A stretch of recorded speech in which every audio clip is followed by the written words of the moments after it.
Blog Talk Radio.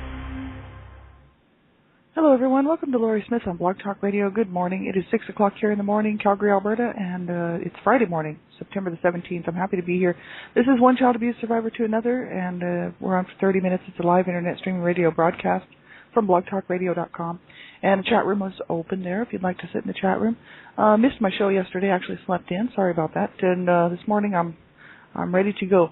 I wanted to finish up looking at the inner child today or Monday, and looking at reparenting our inner child and whatnot from the website that we were looking at for pretty much the last 2 weeks.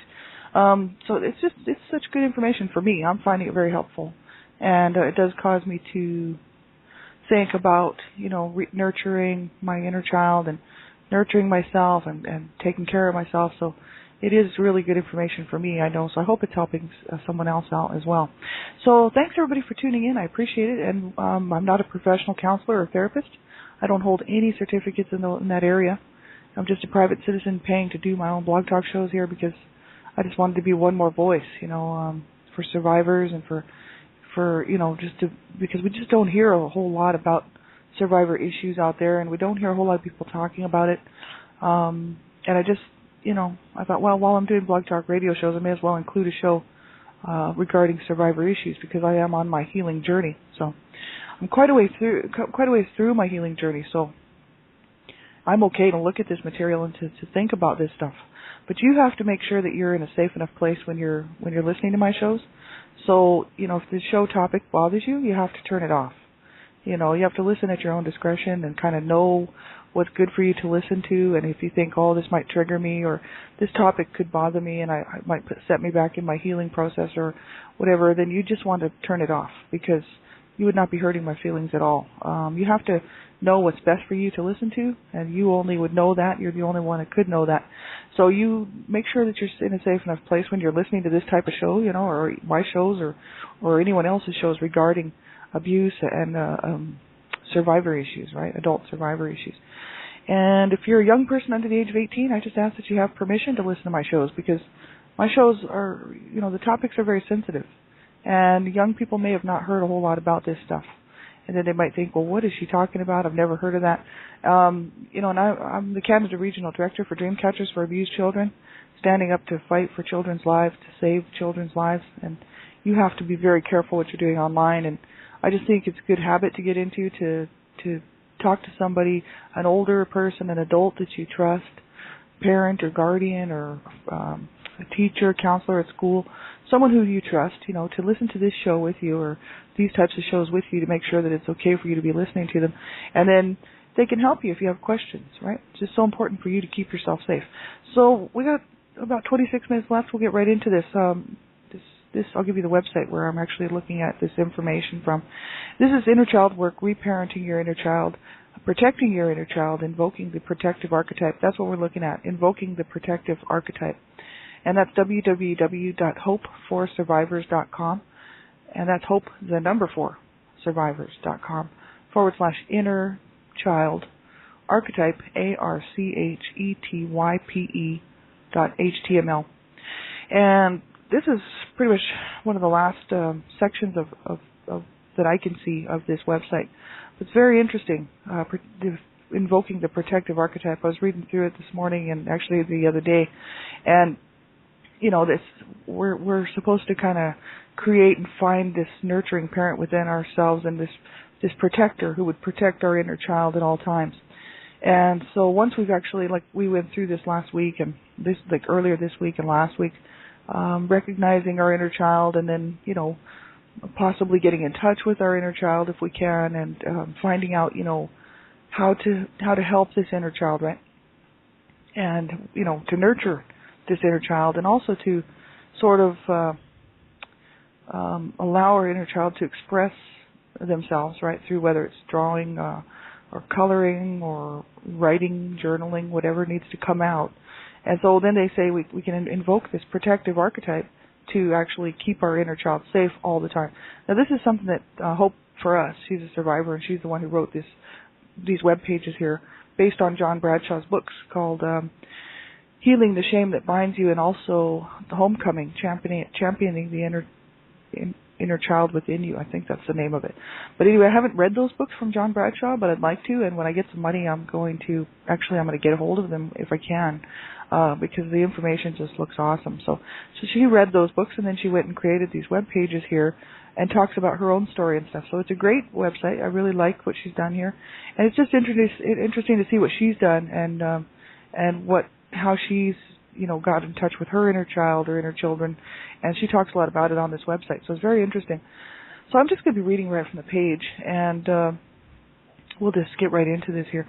It says, in addition to finding the nurturing parent within you, your inner child might feel even more secure and protected if you were able to call on an inner warrior of sorts. One of the reasons that I believe our inner children lack trust in the adult us is because we are so commonly distracted by the day-to-day activities of our adult lives. Outwardly, our adult self is torn so many directions on a daily basis, it is easy to forget about our inner children. Our outward adult self has so many responsibilities that cannot be ignored, and our careers, our spouses, our children, our churches, our clubs, our exercise routines, our diet, and many other necessities of adult life usually come before our inner child, and rightfully so. However, she says here, all these adult responsibilities can lead to mistrust and a feeling of abandonment for our inner child. Even if you have found the most nurturing parent within your adult self, that may not be good enough to provide the protection your inner child needs and deserves. So she says here, one way to guarantee this added protection is by conjuring up the ideal protector within you who will be available 24/7 for your inner child. This protective archetype may not necessarily be a parental figure. You may need to create and invoke a different archetype for each developmental stage of your inner child. For example, my inner infant, toddler, and preschooler needed a more mothering, protective archetype. A warrior figure was too frightening for them to trust. However, my school-age inner child and little teen or adolescent wanted a protector who could really kick butt, she says here. So that's what I created for them. She says, the ideal protective archetype will vary for every person depending on gender, culture, background, religious belief, and developmental stage of each inner child. And what might work for some may not work for all. So use what feels right to you and each of your inner children. And that's just it. It has to be up to us, right? I mean, some people would not, like myself, I've actually heard of this before, believe it or not. And I, by myself, wouldn't want to create some sort of a Superman or Superwoman or a hero like one of a warrior or something, a princess warrior or something like that. But that's just because I don't feel the need to do that. We have to go with what makes us feel comfortable. Like me, I would probably just create the mother that I would have liked to have, and the father that I would have liked to have for my inner children, right? But some people might not be comfortable with that. So that's why, it's kind of up to all of us because we're all different. And that's what makes this world such an awesome place, really. If we were all the same, it would be really rather boring. And so, we have to use our own imaginations and really create this inner, protective character based on how we feel they should be, right? So somebody else might think, hey, it'd be great to have like a princess warrior as my protective archetype for my inner child, right? And somebody else would be like, no, I'd rather have like a superwoman, it's up to you, and each one of us is different. So whatever works for you and whatever makes you feel good, I feel better. I think that's what we should go with. And so I agree with her here on this. She says here, John Bradshaw, Lucia Cappuccioni, and Judith Corvin Blackburn all offer guided meditation within their books for creating, invoking, and using a protective archetype to rescue and continually protect your inner child. And on this webpage here, she's got these links that for John Bradshaw, Lucia Cappuccioni, and Judith Corvin Blackburn. You can click on those links and it'll probably take you to their websites so you can see, what these people have to say. I know John Bradshaw is an author, and I don't know what else he is. Lucia Cappuccioni I believe she's a doctor of some kind, maybe psychotherapist, I don't know, some sort of a doctor or therapist. And I don't know who Judith Corvin Blackburn is, but I'll probably check those out later. But this website's great, www.hopeforsurvivors.com. And that's hope for the number 4 survivors.com. So she says here, the best way I know to describe this is as follows. Choose a time when you will not be interrupted for at least an hour. Turn your cell phone off. Have some Kleenex, paper, and a pen or pencil ready. Now, before the meditation, she says, make 3 lists. List the characters of your ideal mother. List the characteristics of your ideal mother. List the characteristics of your ideal father. List the characteristics of the ideal warrior or hero or heroine, right? Make the list from your adult perspective first. So here are some examples. So she lists her own examples of what an ideal mother and father is, right? And we can do that too, go through if we're going to do this and this exercise here, and list the characteristics of an ideal mother or an ideal father, right? And so her ideal mother, I hope's ideal mother, would be honest, dependable, genuine, not hypocritical or fake, physically fit, not fat, athletic, artistic, appreciative, kind, Christian, active relationship with Christ, not just in church, she says. Soft, calm voice, not singy, songy, patronizing, or fake. Appropriately affectionate, genuinely loving, protective, trustworthy, interested in me and things that are important to me. Able to discipline appropriately with loving correction without yelling, slapping, whipping, or other types of verbal and physical abuse. Stylish without being overly sexy. Patient, caring, flexible, actively involved. So that's her hope for us, her ideal mother. And her ideal father would be strong without being scary, good provider without being a workaholic, actively involved, appropriately affectionate, masculine without being macho, faithful to wife and mother, secure in his sexuality, honest, dependable, protective, kind, Christian, appropriately loving, trustworthy, able to discipline appropriately and effectively without invoking fear, patient, caring, mentally stable, and healthy. So that was Hope's ideal father.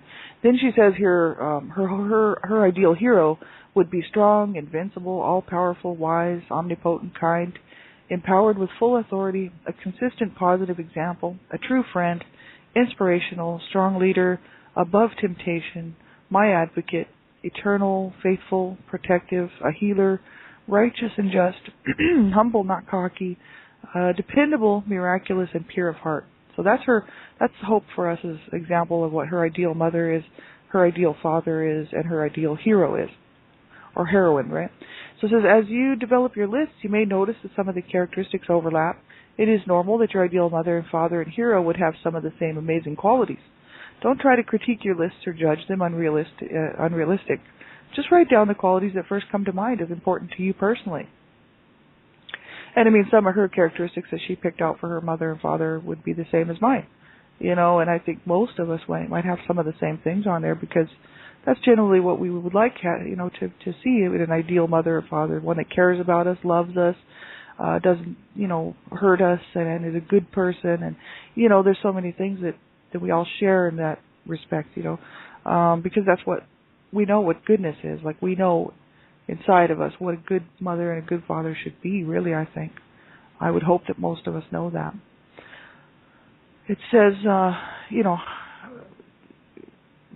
in other words, we're not supposed to judge all that as being unrealistic. Just write down the qualities and that first come to mind as important to you personally. So as you develop your list of the ideal hero, you may notice that some of these characteristics resemble those of a higher power. She says, when I was writing my list of heroic qualities, I noticed they resembled the characteristics of Jesus Christ. John Bradshaw believes that telling your inner child about your higher power is a powerful source of potency. So during this meditation, I did not find the need to create a protective hero archetype because I already believed in one that I rely on to protect me, someone greater than myself, and I call this being God. So that's what Hope for us said. So this applies to everyone. You don't have to be a Christian. You could be a Muslim or Hindu or just a Buddhist, or just an atheist, right? To be able to do these exercises, you don't have to. It's whoever the higher power is, right? That that you believe in. You know what I mean? That's what would work for you, right? Because everybody's different, right? We're all different. And it says here, it is perfectly acceptable to use the image of your higher power when invoking your protective archetype to rescue and protect your inner child. It says, or if you do not believe in a higher power, it can be just as effective to create a protective archetype based on the ideal characteristics you associated with the hero. This ideal will vary based on your individual beliefs, culture, background, religion, and other social experiences. The important thing is to create an image of a protective archetype and your inner child takes seriously to protect them, that your inner children take seriously to protect them in any situation, around the clock, forever. So this is the thing. We're supposed to be a protective archetype would be someone who, we're going to leave with our inner children when we're off doing things, and maybe, at some point, I don't know, for good, if they're cool with it, to protect them round the clock forever, right? So it's just so that our inner children will feel protected, and I think because when we're, if you've been abused and you've lived through this, as a child, as a young child, when there's no protection for you and your abusers are your parents or your caregivers or someone in the family that really you should be able to trust, and then no one gets you any help and no one protects you, you sort of develop this, well, it's very painful. Let's just put it that way. You know what I mean? Because you feel like, why wasn't that someone later on when you become, cognitive about the whole thing and start thinking back, it's like, why did not somebody protect me? And, then there's the whole issue of the higher power. Why did this happen? I talk a lot about that in my book. I wrote a book and I wrote a blog, first of all, right, called Not So Fond Memories Growing Up in an Abusive Home. And Donna Shear, Sandra Potter from Dreamcatchers for Abused Children saw it and said, hey, that should be a book. You need to get that out there for people. We should publish it, get it out there, so that, nationwide people would be able to get a hold of it. So, which is really awesome, and I appreciate that so much that they did that. They left my blog the same. They didn't really change it, in the editing and whatnot. They left my voice, and, that's just so awesome. So pretty much the blog is the book. And so I would come home and write my blog and stuff, and I sort of detailed, how I felt as a child, where so many times people could have stepped in and protected me. Sometimes they did, like my siblings and whatnot would step in and protect me, but the people that were supposed to, which was my parents, which were my main abusers, were obviously not protecting me from anything. And other neighbors and stuff that could have stepped in didn't protect me. There was only one family that actually stood up for me, which I'll be eternally grateful to them for doing that. And the mother, my friend's mother, went down to talk to my mom actually. And I actually thought that my mom was going to beat this lady up. I thought, oh my God, because my mom had beaten me up, and I went to their house, right? And my friend's mother went down to talk to my mom, to tell her that if they saw one more sign of abuse of any type, that they were going to go to the cops, right? And because that's what I wanted. I kind of had to sort of plead and beg with them. They really didn't want to do that, but they went down there and talked to my mom, and I thought for sure my mom was going to beat them up. And it was like I was scared for these people because my mom was a scary woman. So this is the thing, right? I don't. That's the only time anybody's ever stood up to my mom and actually did anything to try to protect me, was this family, and that's why I'm so grateful to them. And in my mind, they are my archetype, my protective archetype, right? But we need to create one that could go back and, rescue all of our inner children. So this is where she goes on to talk about, she says, once you feel comfortable and confident that you have captured the essence of the ideal mother, father, and protective hero, it is time to invoke this archetype via meditation. So she says, get in a comfortable position, recline or lie down, close your eyes and take some deep breaths, deep cleansing breaths. Coax your inner child out into the open. So use some of the ideas on the page where we first discussed meeting your inner child. If you have problems, work with the first inner child that appears. Let him or her know that you are glad to see them. Reaffirm your inner child if they appear to be timid or untrusting, right? It says if you have trouble reconnecting with your inner child, using just your imagination, use the journaling techniques that we already discussed on meeting your inner child page, right? So this is, to get in touch with our inner child so that we can introduce them and allow them to be rescued, right, by our protective archetype, whether it's our protective mother or our ideal mother or our ideal father or this hero, this protective archetype that would go in and save and protect our inner child, right? And this is quite interesting to me because my inner child that I picture and I can kind of see with my own mind's eye is about 6-7 years old. And so I'm sitting there thinking, wouldn't that be so cool to actually have this protective archetype, whether it's a mother, father, hero or whatever, go in there and rescue her, and tell her you are protected And I will keep you safe forever, 24 hours a day, 7 days a week, 365 days a year, forever, right? And, allow her to believe that herself, right? Because I'd have to get her to believe it and to trust the fact that that was the truth, right? So it's quite interesting because, my outer self, my adult self obviously knows, hey, look at this was a long time ago. I'm no longer being abused. This is something that I'm dealing with from the past, right? But this inner child is very much alive in there. And she's still wounded. She still doesn't trust. She still doesn't understand what happened to her, why it happened, why people still don't care about her. Even though I've really worked really hard to get in touch with my inner child and nurture and hug her and hold her, I think she's still very much scared, So I think this would be good. I'm going to actually do this. I'm going to sit down and go through this myself and create this protective character to go and actually rescue her. But what it says here is once your inner child is participating in an open dialogue, right, with writing, you can either write it down or if you don't feel comfortable journaling or writing, then just in your mind. So it says either in your mind or on paper. Ask them what their idea of the ideal mother, father, and hero are. It says it is helpful. Ask the questions one at a time using your dominant hand and write what comes with your non-dominant hand. So your inner child is supposed to be your non-dominant hand. So if you're left-handed, your inner child would write with your right hand. And if you're right-handed, your inner child would write through your left hand. It says, welcome your inner child to draw pictures if the words to describe the ideal mother, father, or hero are not coming. Because it could be an adult, it could be an inner toddler or an inner infant, right? And the communication levels would be totally different. So she says, the father or hero are not coming, or the adult you is having trouble understanding what a very young inner child is trying to communicate, right? So that's the thing. They can draw pictures if they can't communicate that.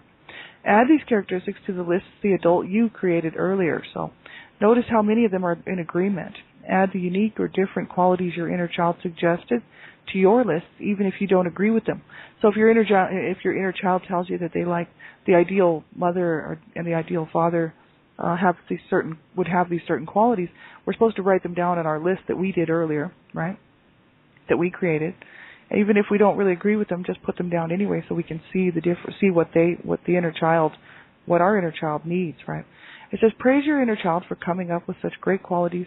Invite your inner child to help you create the ideal protective archetype by combining the qualities you both came up with. It says, ask your inner child what this ideal person looks like. Picture this ideal person in your mind, and ask your inner child to draw a picture of them. It says, once you have a clear picture of this ideal protective archetype that is preferred by this particular inner child in your mind, you can continue with the rest of the meditation. So rescue your inner child one at a time. I think this is really cool. Get in a comfortable position, recline or lie down, close your eyes, take some deep cleansing breaths. In your mind's eye, picture the ideal protective archetype that is preferred by the particular inner child you are working with. So whether it's your inner infant, your inner toddler, inner school-age self, inner teen, inner adolescent, right? Picture this hero, whether it is the adult you, an ideal mother, an ideal father, or an ideal superhero, or an ideal higher power, or a combination of all those things, until you have a very clear image in your mind.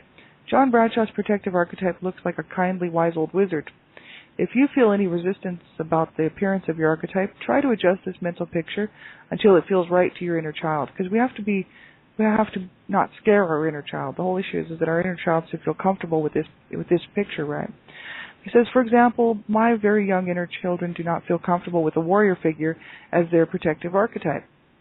They desperately needed and yearned for a mother figure, and these very young inner children were jealous of my adult children, so the adult me was not a sufficient archetype for them either.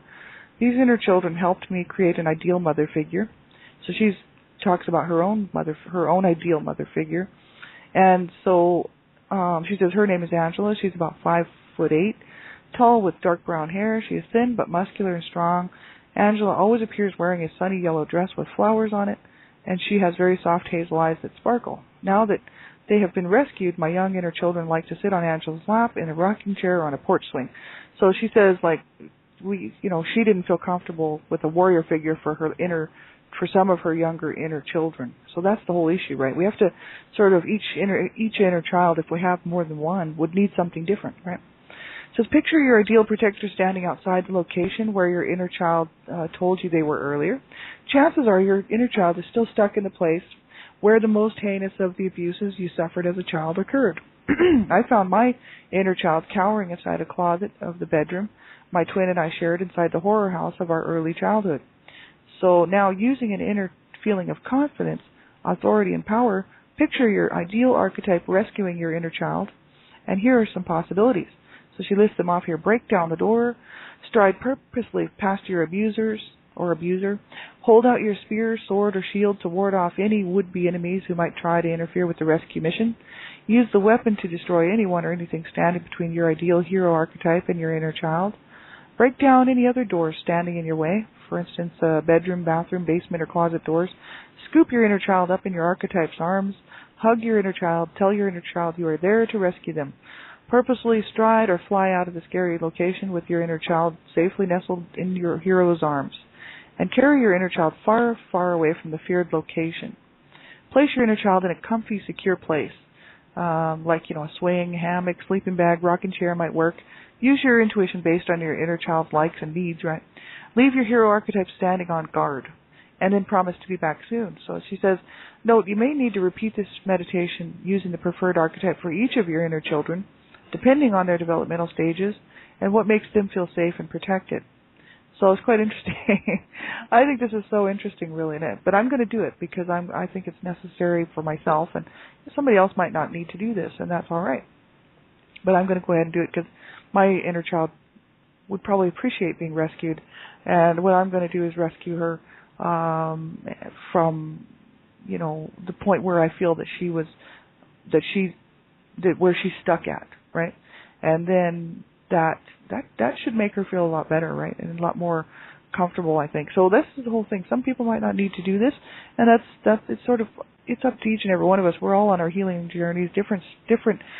What works for somebody else might not work for another person. What works for me might not work for someone else. What works for someone else might not work for me, right? But it is, at least it's interesting to take a look at, right? It's just something that I think is very interesting to get in touch with our inner child. I mean, I knew I had an inner child for as far back as I can remember, especially as I started to become an adult. I knew there was something going on inside of me that was so. I could function during the day, no problem, work, hold down jobs and, I'm not really, I tried to take care of myself, but I'm just still learning how to do that, however many years later. But, I would be able to work and function and everything. But inside of me, I was just raging. And finally, I recognized the rage was coming from my inner child. So I was like, wow, that's my inner child raging. Then I could kind of see her as soon as I acknowledged what was going on inside of me and really started to take a look at it. I thought, my God, that's that poor inner child in there, that wounded inner child who is still so hurt. And so, once I really recognized that she was in there, then I started to realize that, hey, I better try to get in touch with her. And so, but I haven't done a whole lot of work on this, so that's why I find this website very interesting. So it says now you can create a mental safe place for each inner child. So you can go to that link as well. And there's creating a mental safe place. We might finish this up. We have about a minute left. We'll finish this up on Monday morning, but you can go there, www.hopeforsurvivors.com, and just click on the links. They're all there. Creating a mental safe place for our inner child, right? So thanks everybody for being here and tuning in. I appreciate it. Make sure you reach out and get some help. If you find that you just can't cope and things are just not going well, and you need to reach out, you need to reach out. Make a phone call, call a crisis line, call somebody, but don't suffer in silence and suffer on your own. Make sure you get some help. I like group support. I like online group support because I can then, pop in when I can, right? I'm a busy person and I don't have time to be doing just much of anything. So, but whatever works for you, is what you should do. Find a counselor, therapist, support group. I like online support because, a person can even join those things anonymously. They don't even have to give their name, their real name. They can just join and anonymously and get some help and talk to some people who have been there and know what it's like to be suffering with this stuff and to validate the abuse. And you find that most people don't minimize it there because the rest of the world is always trying to minimize the abuse and trying to say, oh, it couldn't have been that bad, why aren't you healed by now? And all this garbage. Well, in these places, these people know how hard it is, and so this is a good place to get some support. So make sure you do reach out and get some help. Don't suffer alone in silence and suffer on your own, okay? Everybody have a good weekend. Take care of yourselves. If you need something, or I can help you find some information, contact me on Blog Talk Radio here or on Facebook, wherever. But take care of yourselves. Have a good weekend, and we'll be seeing you next week. I'll be on tonight again. You can check my show page. And also as well, Dreamcatchers Talk Radio, www.blogtalkradio.com/Dreamcatchers. Okay, everybody, take care. Bye-bye.